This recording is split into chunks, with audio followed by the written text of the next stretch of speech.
Hi hello this is మీ మోనికా రోజా. నేను చేపల పులుసు అయితే చేస్తున్నానండి. చేపలను అయితే ముందుగా మనం క్లీన్ చేసి అయితే పక్కకు పెట్టుకోవాలి. దానికి కావాల్సిన మసాలా 2 టమాటోస్, 1 ఆనియన్, తెల్లగడ్డ ఇవన్నీ మిక్సీ పట్టించి అయితే పక్కకు పెట్టుకోవాలి. చింతపులుపును కూడా నేను కలిపేసుకొని అయితే పక్కకు పెట్టుకున్నాను. సో ముందుగా మనం క్లీన్ చేసుకున్న చేపలను అయితే పక్కకు పెట్టుకోవాలి. ఒక బాండిల్ పెట్టి 6 to 7 టేబుల్ ఆయిల్ వేసి ఆవాలు, ఆనియన్, కరివేపాకు, పసుపు, ధనియాల పొడి, కారపొడి ఇవన్నీ వేసి పచ్చివాసన పోయేంత వరకు వేయించుకోవాలి. అలానే ఇప్పుడు నేను చింతపులుపు అయితే కలిపేసుకుంటాను. టేస్ట్ తగ్గట్టు సాల్టు.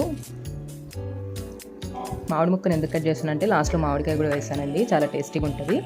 మెంతుపొడి మనం దించుకునేటప్పుడు వేయాలి కాబట్టి మెంతులు నేను దంచి పక్కకైతే పెట్టేసుకున్నాను. చింతపులుపు చిక్కబడింది. ఇప్పుడు నేను మామిడి ముక్కలు అయితే వేసుకున్నాను. మామిడి ముక్కలు వేసిన 5 minutesకి చేపలు కూడా వేసేసుకొని మెంతుపొడి అయితే జల్లేసుకొని కొత్తిమీర జల్లేసుకున్నాను, దింపేసుకుని ఇప్పుడు రాగి సంగటి విత్ చేపల పులుసు టేస్ట్ అయితే అదిరిపోతుందండి. మీరు కూడా ట్రై చేయండి. మీకు వీడియో నచ్చినట్లయితే లైక్ చేయండి, సబ్స్క్రైబ్ తప్పకుండా చేయండి. Thank you friends.